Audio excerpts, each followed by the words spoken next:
10 лет после гибели семьи Элейн встречает офицера, устроившего резню в ее родной деревне. Она начинает работать прачкой в его доме, чтобы отомстить. Но в ее ли власти наказывать грешников, где грань между справедливостью и злодеянием? Не маскируется ли добро под зло? Так, это если читать с этой стороны. Вот так вот выглядит оформление. С этой стороны. Старое поверье гласит: услышал свист 7 птиц, жди чьей-то смерти. Элейн дважды наблюдала, как сбывается эта примета. В первый раз в родной Тумне, когда ей было 10, и солдаты вражеского клана беспощадно уничтожили всю деревню. Во второй раз годы спустя. Встретив офицера, руководящего отрядом палачей, Элейн решилась на убийство. И тут перед ней стали вопросы, на которые нужно было найти ответ. Как хрупкой девушке лишить жизни опытного солдата на 2 головы выше ее? Способна ли она погубить человека, даже если всем сердцем ненавидит его? Почему этот мужчина не кажется бессердечным убийцей, с которым она столкнулась тогда в Тумне? И по кому свистят 7 свистунов в этот раз? Так. Вот.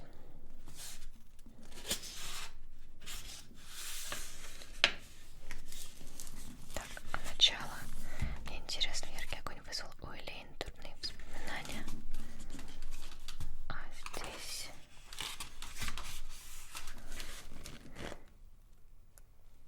Да. Но, наверное, сразу и будет потом с какого-то события с первой главы идти разветвление. Прикольно. Интересненько будет. Ну что же. А как свертки открывать? Они с каких страниц? С первого повествования или с второго? Ладно. Сейчас как-нибудь разберусь. Тут есть, в принципе, разные наклейки. Наверное, вот это.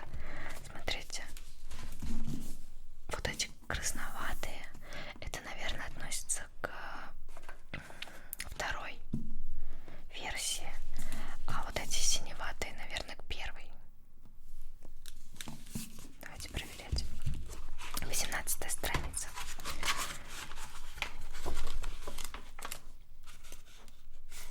Вот на 26 есть вот такая. А на 18 тут пусто. Зато, наверное, на 18 здесь. Да. Хорошо. Как мы с вами поступим? По страничкам, как всегда? Или сначала одну часть, потом вторую? Как сложно. Давайте, наверное, сначала откроем синенькие. Вот эти вот 3. А потом вот эти вот с красненькой. Если я так правильно понимаю, что там потом по-другому написано, то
начали хотя бы отодвинуться, хотя очевидно, что широкое плетеное кресло мешало ей. Неловкое движение, и вилка оказалась на полу. «Плохо», — холодно бросил Ковин, и девушка, кажется, забыла, как дышать. Она быстро подняла предмет с пола и через мгновение исчезла в доме. «Вилка, ты, слушайте, я могу угадывать уже очень хорошо».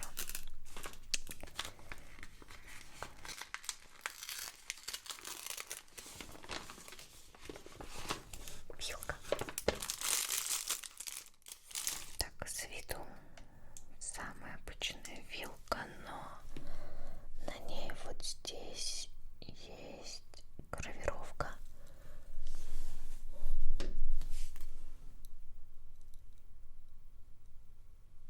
Вот гравировка книжки, собаки и птички. Единственная вилка немножко такая умятая. Может, мне какая-то этикетка есть снимающаяся? Нет. Ну, в общем, надо будет хорошенько ее помыть. Вот. И такая вилочка с гравировочкой. Ну, не знаю. Самая-самая, знаете, такая там обычная вилочка и вилочка. Вилок много не бывает, так что вилка. Чайные ложки были, теперь есть вилка. Ножички были, не помню.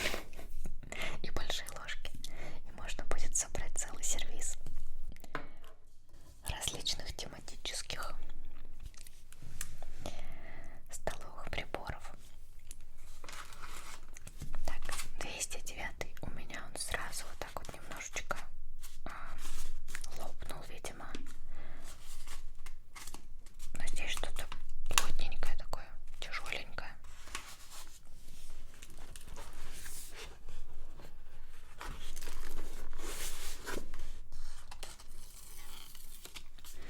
Путин проклят, этот бал, вздохнула она, перекладывая кубики мыла в льняной мешочек. На радость от него мало, согласилась Элейн, чтобы поддержать беседу. Все набегались, что ног не чую, а теперь еще стирать да намывать до беспамятства. Мыло. Там прекрасный кусочек мыла. Так, интересно. Мыльце с каким запахом будет?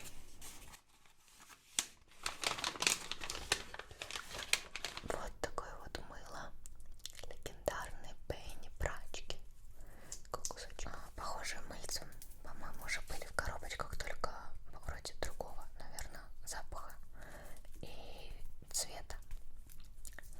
Вот, ну вот такой кусочек мыльца. Каждый раз, когда получаю мыло, вспоминаю, как раньше было популярно в СМР резать мыло. Сейчас не знаю, кстати, по-моему, уже это все давно тренд ушел. Смотрите, первую часть мы отсмотрели. Переворачиваем книжечку и вот эти два свертка. Так. Заявив, что ей нужна минута, чтобы принять решение, Элейн ушла на лестницу, а там достала из сумки на поясе случайную карту. В зале с блюдом и в серванте дело происходило в столовой или в таверне. Молодой человек в синем одеянии прижимал к себе девушку, положившую голову ему на грудь. Рядом стоял мужчина в доспехах. Он то ли утирал платком слезы, то ли подкручивал усы. На заднем плане по лестнице бежала девушка. Она будто бы пыталась остаться незамеченной.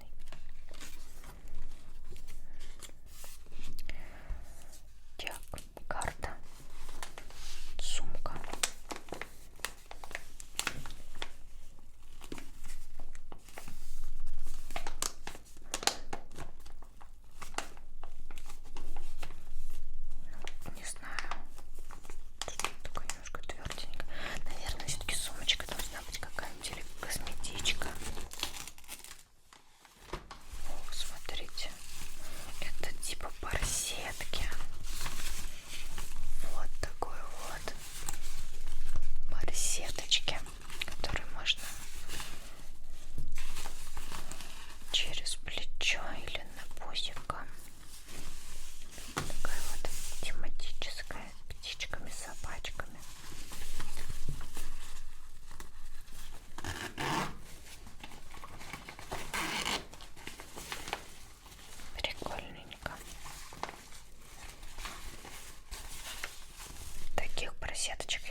помочь ему? Что вы хотели ему сказать?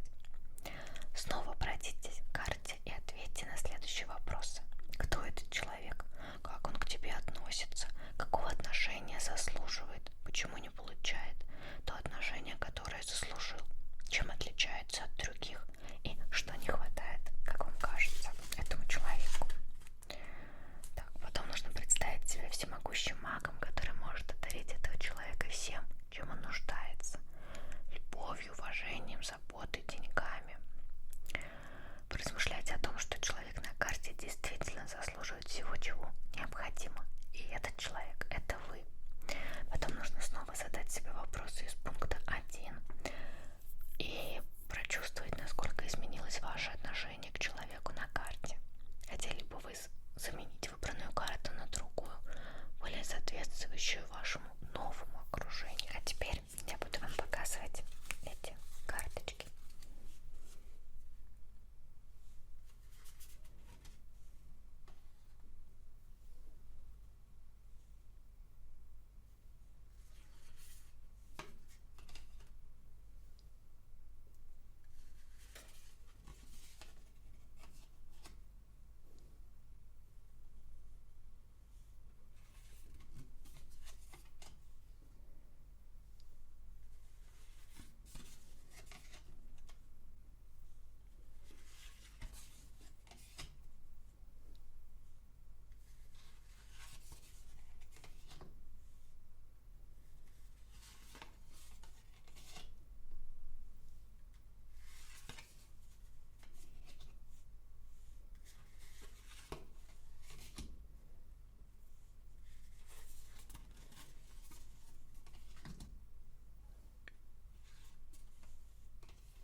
Вот такой вот наборчик карточек. Некоторые картиночки красивые. Вот. Вообще, как я знаю, сейчас очень популярны подобные различные карты с различными тематическими рисунками в разных стилях, жанрах, под разных людей и направлений. И может быть какой-нибудь ролеплей на основном канале можно будет их тоже поиспользовать. Вот такое вот наполнение августовской коробки у нас получилось. Книжка, чай, мыло, вилка, карты и сумочка. Ну и, конечно, наклейка, закладочка и открытка. Вот, и последняя часть Азраила. Ну что ж, давайте прочитаем пару страниц из этой книги, чтобы начать небольшое ознакомление с ней.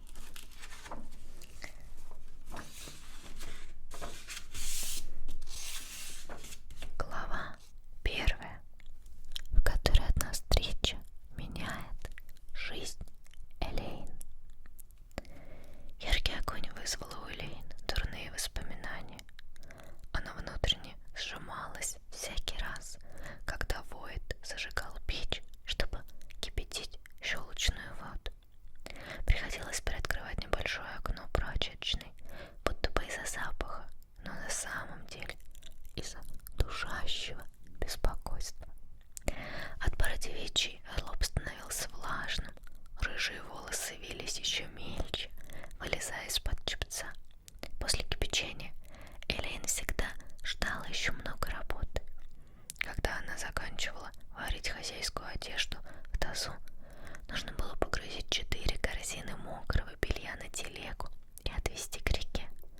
Там тщательно прополоскать в холодной воде, вновь погрузить на телегу и отвезти на задний двор, чтобы развесить для сушки. И так по 2-3 раза на дню. Хорошо, что шелок покупали теперь у соседа.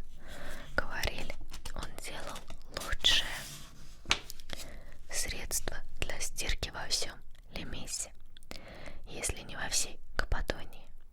Элейн больше не нужно было тратить на это свои силы. Обычно она отправлялась за щелочной водой ближе к вечеру. Элейн брала тележку, шла вверх по улице, проходила мимо мясной лавки с развешанными, освежеванными тушами. Там ей неизменно становилось дурно. Она жмурилась и задерживала дыхание, проходя мимо. Приходила в себя уже у колодца, у которого сворачивала к реке. К соседу можно было попасть только с небольшой насыпной набережной. И, получив воду, Элейн отправлялась обратно в прачечную. На завтра все начиналось сначала. В тот день ей отчего-то было особенно нехорошо. Должно быть, виной всему стал очень живой сон, что привиделся накануне. В нем эхом 1000 раз слышался хрип: «Пейте!». Элейн отправилась к реке. Заткнув юбку и передник за пояс, она встала за свою деревянную доску для полоскания, перегнулась через нее и принялась за работу, не обращая внимания на других прачек. Очень уж те любили поболтать во время работы.